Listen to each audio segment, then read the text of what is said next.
Alright, ladies and gentlemen, MIZUKI did release about 2 weeks ago, and I did make the decision to pull her, and I guess it's time to try her out in the Spiral Abyss to see if I regret using up some of my limited resources. So yeah, now one thing we should note is that there is a 600% swell buff in the current floor 12.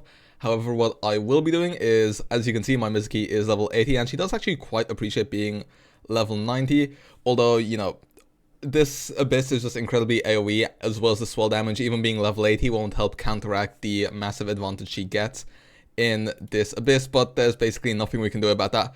But what we can do is see how good she is in her best case scenario, and if she doesn't perform well, then we know it's kind of doomed. And then for the second half, we are just going to be going for a mavuika team alongside xilonen, Bennett, and Diona, wherever she is. There we go. So yeah, these are the teams we're going to be running and hoping for the best. Alright, and here we are in the first chamber. I guess we'll pick this up for a buff. Not really the best buffs to pick up, but oh well, what can we do? Anyway, you know, we do have a group of enemies here. This should be one of MIZUKI's best case scenarios, not having enemies grouped up. It's actually nice that her ult has a little bit of grouping. Less nice that one of the enemies is just completely flying away from us, but what can you do?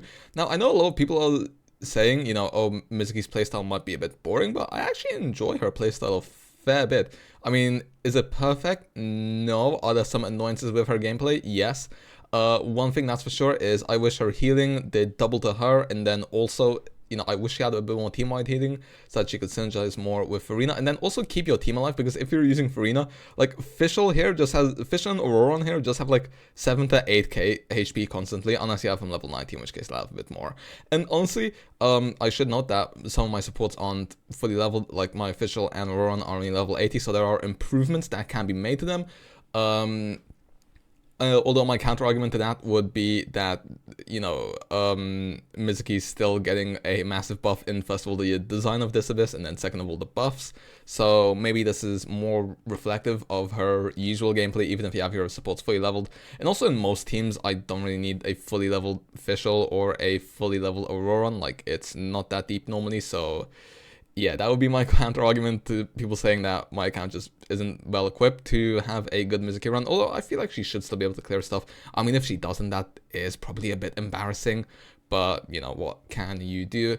Anyway, it seems like we can't get enough cryo on this guy no matter what we do, because it feels like every second we do, mavuika's skill will just proc the pyro on her, so we are kind of stuck doing just 250k damage on mavuika.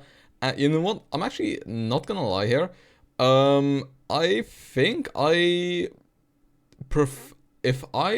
very glad that I have Citlali on my main account, because I actually feel like mavuika without Citlali, I almost rather play Overload than a xilonen variant, if I'm being entirely honest. My first ever showcase of mavuika was in a full 4-star Overload team with ororon, Chevreuse, and I believe Bennett, one of Bennett official. With Ianson coming out, I am wondering whether maybe it would be better to run a team with, you know, obviously Ianson, Chevreuse, and then, you know, maybe an ororon or maybe a Bennett instead of a Chevreuse. I'm not too sure. Although that should definitely be a decent upgrade, and once again, still all 4-stars, so you know, that could be fun. But with that being said, that's enough hypothesizing or whatever, and onto the second chamber. Alright, second chamber time, and we do actually get a burst damage buff, which is going to be nice for our mavuika, although not very helpful for our MIZUKI. What I'm actually going to do here is I'm going to quickly switch over to Furina's healing form. There we go, heal ororon, and now that should have been just enough to get him a second tick. Yes, it was, so we switched over Furina to her damaging mode once again, and now our team is quite topped up, because, like I said, I wish MIZUKI had a bit more team-wide healing, but what can you do? Technically, what we could do is we could swap off her earlier and then pick up her little things on our supports, but then again, that will also waste a bit of time, so I almost feel like the Furina route was a bit better, especially because fischl and ororon don't have that high HP pools. Furina will be healing them quite high up.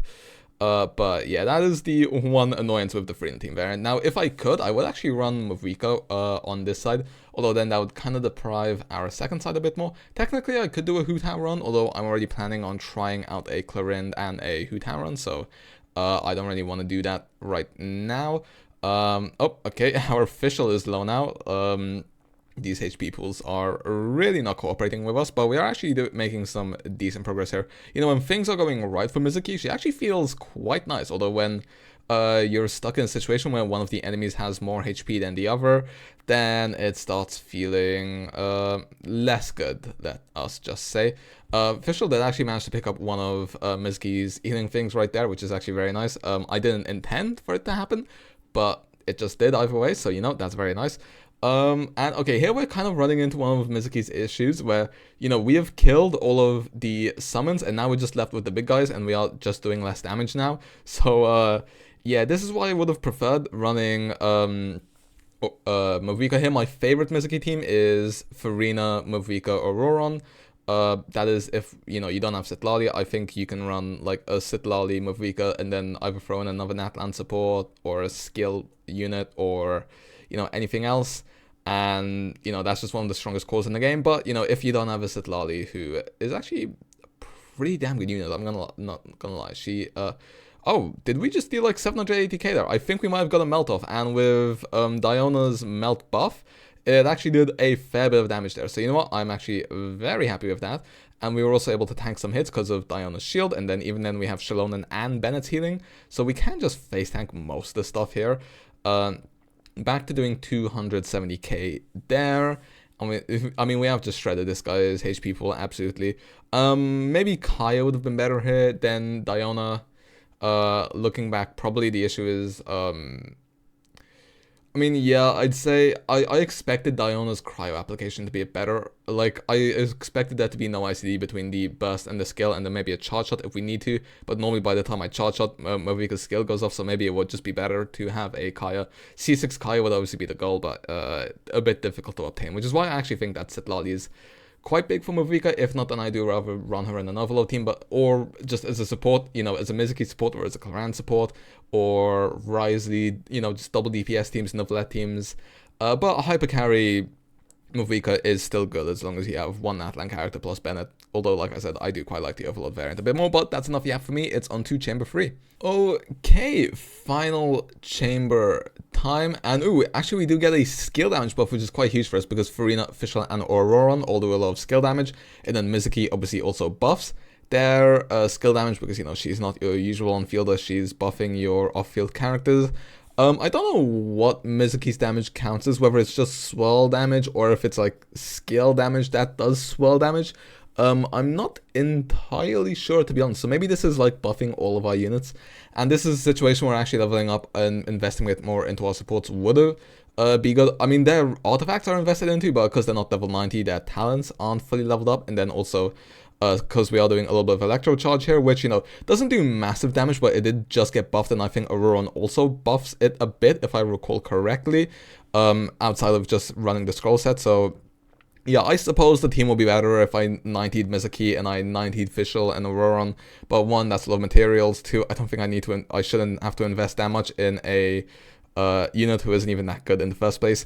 Once we get C2 MIZUKI, I will consider investing more into her, depending what units we have by the time we get her C2 and how the meta is looking. But either way, here we are about a 75-second clear here, so, you know, not too bad. It is quicker than the 90 seconds recommended time.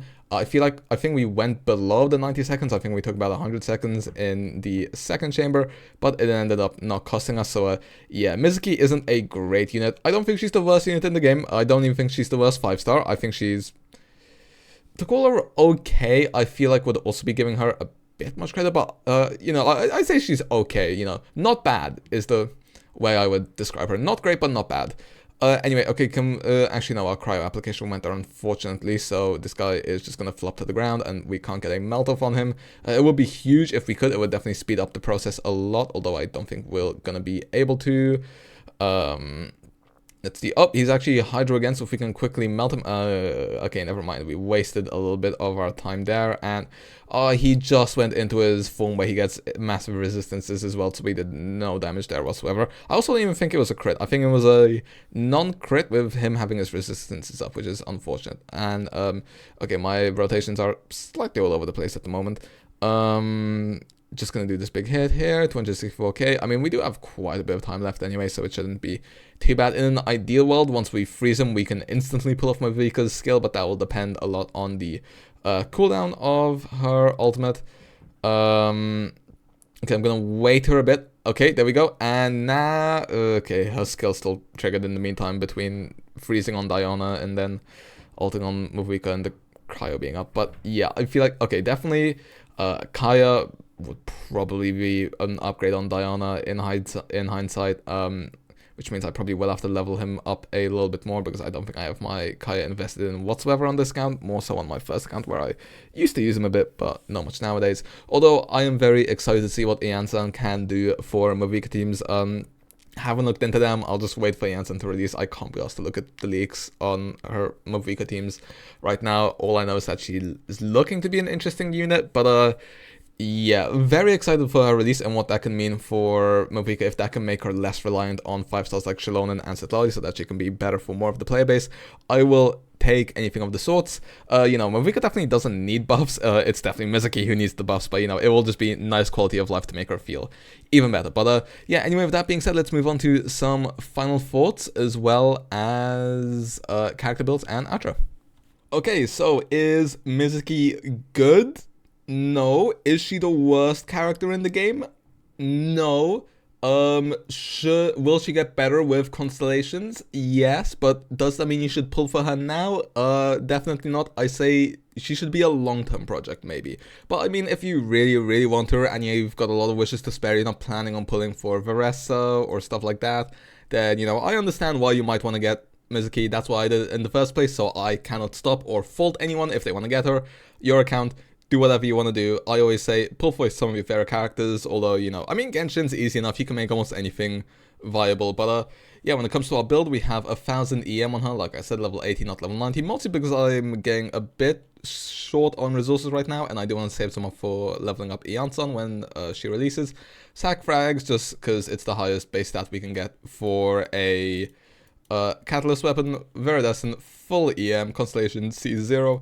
I hope we lose a 50-50 to her and then that we are able to pick her up from anniversary, because I would really like to have her C2, especially sooner rather than later. 210, 8 talents, so her healing could be a bit more, but I feel like 8 is okay without needing to spend too many more resources.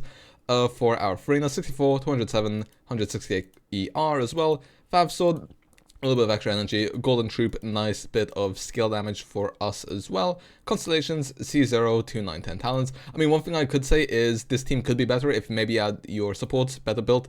For example, my ororon's 71, 126, which is pretty okay with 167 ER, but then he is only level 80 and not 90, so that would definitely be a big help for him. So you know what, I do think that MIZUKI's performance here can be improved, but then let's not forget, once again, how insanely in her favor this Abyss is. So, you know, always going to be an asterisk when you're showcasing the latest characters, because Hoyo does love to shill them, absolutely. And then 1, 9, 11 talents, might want to actually level up this skill a bit more, but I will do that later. And then when it comes to our fischl, wherever she is, there we go. A little bit of EM on her, 235, same for crew, 116 crit damage, 140 ER. Most of that EM obviously comes from stringless. And then she has C5, not C6 yet, but then, I mean, all her C6 will do is extend Oz's field time for us, because unfortunately MIZUKI cannot take advantage of this part, because I'm pretty sure you need to do normal attacks for this, if I'm not mistaken, which obviously MIZUKI cannot. And then 111, 8 talents for our fischl. Then for our second half team, Mavuika, 170 EM, don't have her on an EM timepiece for you. Kuroi goes up to 80, 223 crit damage, 106 ER. She is on a Wolf's Gravestone, R1. Might actually be the most relatable weapon I can use on her other than Blackcliff, because, you know, some of these EM weapons are event locked, and then, you know, yeah, that's just the way it is. And then, I mean, also in this team, Wolf's Gravestone is probably the best thing, because we can't really melt many of our hits. So, yeah. And then C0, 1, 8, 10 talents. Bennett, real quick, don't want to take too long in this. 684 base attack. He is on a level 70 Recall of Livonia. I don't want to use the resources to level that up. He is on Noblesse as well, so he does give us the attack buff. C6, so he does actually give us a C6 buff. Alt, unfortunately, is not crowned yet. I was struggling for crowns for a while. Maybe I will build up my supports a little bit more on my account right now, just because I have the time to. Yeah, fair bit of crate here, although I actually do need to farm a few more resources. Oh, she actually isn't on her normal fav bow, which is unlucky, but doesn't change too much in the long term. Double HP just for a little bit of an extra tanky shield. C6, which would be a nice EM buff if we were running a second cryo, but we aren't. So yeah, not much we can do there. 111.9 talents. And then finally our xilonen, wherever she is, there we go. 2.4k defense, 42 crit, 226 ER for the burst, and also for the Fab Sword injury fun, and then also obviously on the scroll set, because what else would we have her on? And then 110 talent. So yeah, hope you guys enjoyed. Hopefully you guys found this helpful, maybe it helped with your decision. Like I said, would not recommend pulling for MIZUKI unless you really want to. Just pick her up for free when you can. Do I regret it?